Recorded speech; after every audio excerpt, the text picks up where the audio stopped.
these are 3 key areas on your Pinterest profile that you should be optimizing. So before we get into it, I'm Press Rogers, and I help online businesses like yours market their businesses on Pinterest. So the first area is your header.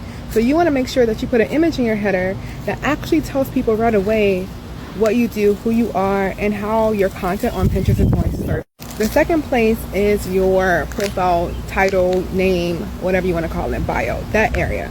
The area up there is where you're going to use your keywords that you have already researched and put those keywords there, and it's going to tell people once again who you are, what you do, and basically like your content. So like mine says marketing strategies and ads, I believe.